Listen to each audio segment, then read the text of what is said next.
აი ზამთრის მარაგს რომ ავსებთ ხოლმე, ამისთვის უნდა იყოთ ყურადღებით, როგორ მოვიმარაგოთ პროდუქტები ზამთრისთვის სწორად, ისე რომ არც ჩვენ მივიღოთ ზიანი და არც ჩვენს ოჯახის წევრებს. აი მურაბებს და შენ ვიცი არა, მაგრამ ყინავ ხოლმე ხილს და აი აქ სიამოვნებით მივიღებ რჩევებს, შემდეგ აი თუნდაც ბავშვს როგორ უნდა მივაწოდო ეს პროდუქტი.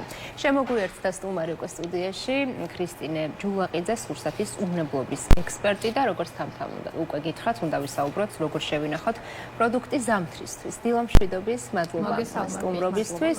აი ჩვენ სხვადასხვა თემას უკვე შევეხეთ, თქვათ მურაბები, კომპოტები, ხილის გაყინვა და ასე შემდეგ, თუმცა აი მივყვეთ და ნელ-ნელა დავიწყოთ აი იგივე მურაბებით, რომელსაც თითქმის ყველა ოჯახში ამზადებენ, ასევე სხვადასხვა კონსერვები, ხომ, სხვადასხვა პროდუქტისგან დამზადებული, აი როგორ უნდა შევინახოთ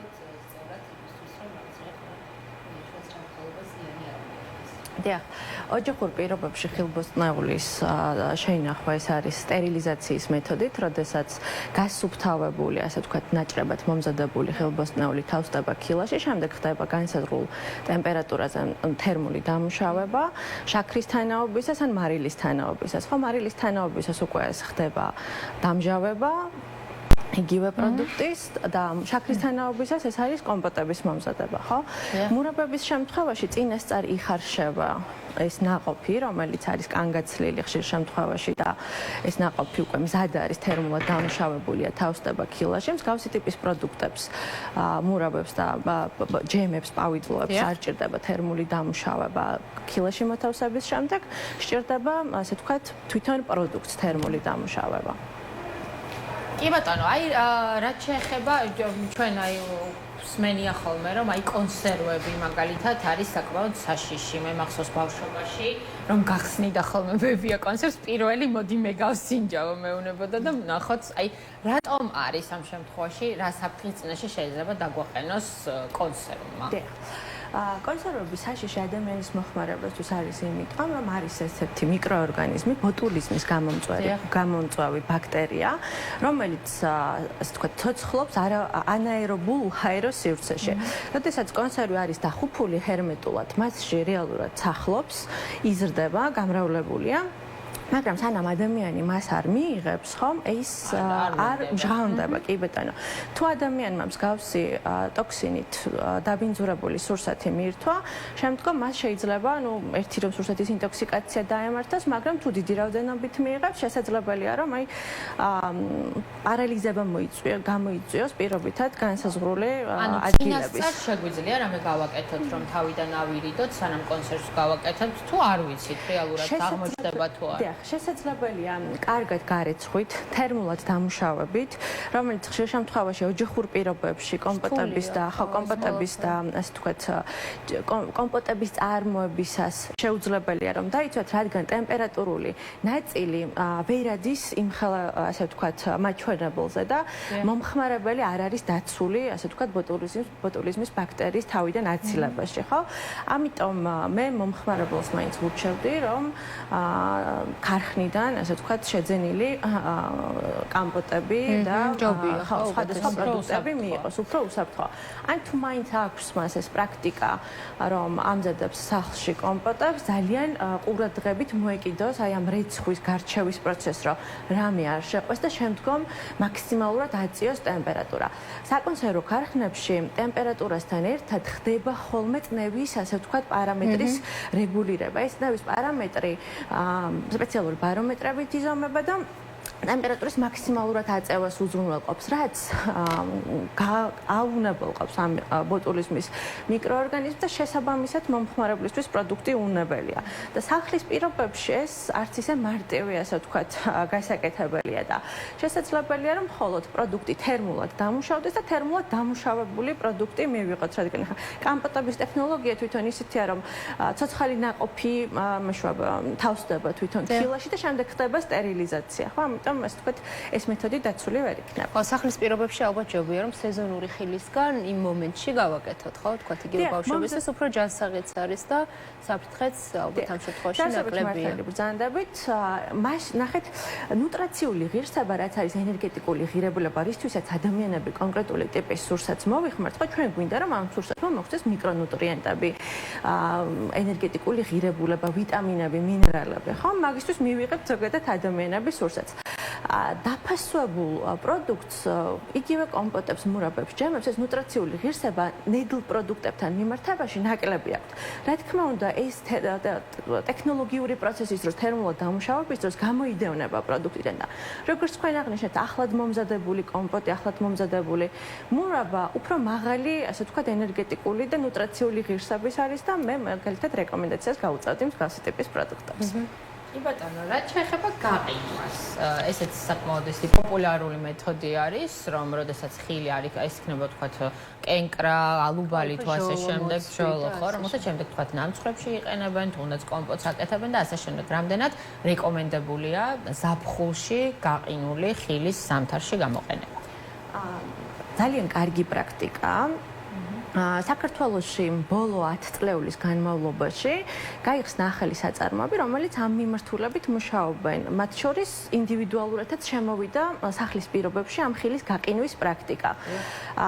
გარეცხილი, სუფთა მდგომარეობაში გარჩეული გარეცხილი ხილი ჩვენ შეგვიძლია გავუყინოთ მინიმუმ -18 გრადუს ტემპერატურაზე, ასე ვთქვათ, მაცივარში და შემდეგ შევინახოთ იგივე ტემპერატურაზე, რაც უზრუნველყოფს 6 თვის განმავლობაში, ხო, მომდევნო სეზონამდე ამ ხილის ადეკვატურად შენახვას და ის ნუტრაციული ღირსება და ის, ასე ვთქვათ, გემოვნური თვისებები ჩვენ ამ პროდუქტიდან შემდეგ წელს სეზონამდე აი, სწორად როგორ ვიქცევით ეს დეტალები, რომ გითხრათ, ზოგი ამბობს, რომ ჟოლო არ უნდა გაირეცხოს, შეიძლება ისეც გაიყინოს და ასე შემდეგ. აი, ვაშრობთ ალბათ გარეცხვის შემდეგ კარგად და შემდეგ აი პარკებში თუ კონტეინერებში თუ აი როგორი სახით ჯობია რომ გაყინოთ.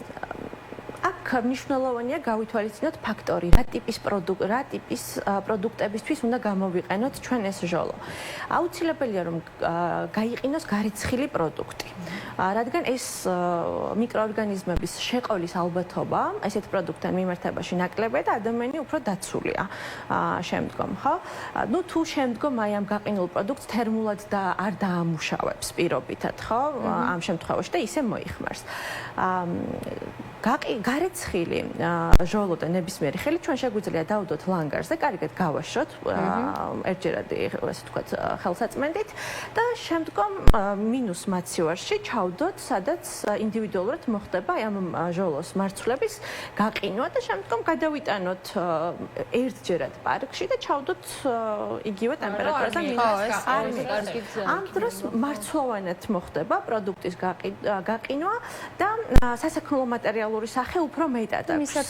მისაცმევადაც კომფორტული. თუ პირობითად მოხდება ის, რომ გავშლით და თქვათ გაშლილ ლანგარზე, ასე თქვათ, არასწორად დაყრილი, ერთმანეთთან ახლოს მიდებული გაიყინება, ესეც არ არის პრობლემა. უბრალოდ შემდგომ გამოსაყენებლად ამისი გამულღობაა საჭირო და მსგავსი პროდუქტების გამულღობა კიდე გაყინვა არ არის რეკომენდირებული.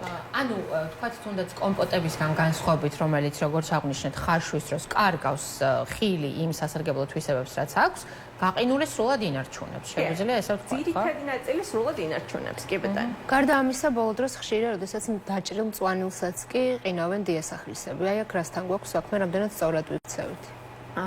გარეცხილ პროდუქტს, სათანადოდ გარეცხილ პროდუქტს თუ კარგად გაყინოთ შეინახავენ დიასახლისები, ეს პრობლემას არ წარმოადგენს.